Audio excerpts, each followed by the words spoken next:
നാളികേര കർഷകർക്ക് വലിയ തിരിച്ചടിയായി പച്ചത്തേങ്ങ വില കുത്തനെ ഇടിഞ്ഞു. കിലോഗ്രാമിന് 72 രൂപ ഉണ്ടായിരുന്നത് 45 രൂപയിലേക്ക് താഴ്ന്നു.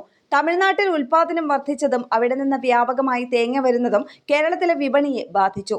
ഒരു തേങ്ങയ്ക്ക് 35 രൂപ ലഭിച്ചിരുന്നത് ഇപ്പോൾ 16-17 കുറഞ്ഞു. വില കുറഞ്ഞതോടെ കർഷകർക്ക് ഇരട്ട പ്രഹരമാണ് നേരിടേണ്ടി വരുന്നത്.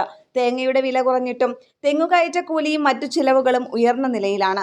1 കിലോയ്ക്ക് 45 രൂപ മാത്രം ലഭിക്കുമ്പോൾ ചെലവുകൾ കഴിഞ്ഞ് കർഷകന്റെ കൈവശം വളരെ കുറഞ്ഞ തുകയാണ് കിട്ടുന്നത്. തെങ്ങുകയറാൻ മുൻപ് 35 മുതൽ 40 രൂപ വരെ ഉണ്ടായിരുന്നത് 55 മുതൽ 60 രൂപ വരെയായി. യുദ്ധം മൂലം കയറ്റുമതി നിലച്ചതും വാണിജ്യ സിലിണ്ടർ ക്ഷാമം മൂലം ഹോട്ടലുകളുടെ പ്രവർത്തനം നിലച്ചതും തേങ്ങ വില കുറയാൻ കാരണമായി. പച്ചത്തേങ്ങ വില 40% കുറഞ്ഞിട്ടും വെളിച്ചെണ്ണയുടെ വിലയിൽ അതിനൊത്ത കുറവ് ഇതുവരെ ഉണ്ടായിട്ടില്ല. നിലവിൽ വെളിച്ചെണ്ണ ലിറ്ററിന് 340 മുതൽ 360 രൂപ വരെയാണ് മില്ലുകാർ വാങ്ങുന്നത്. അതേസമയം 260 രൂപ മുതൽ 300 രൂപ വരെയാണ് ചില്ലറ വിപണിയിലെ വില.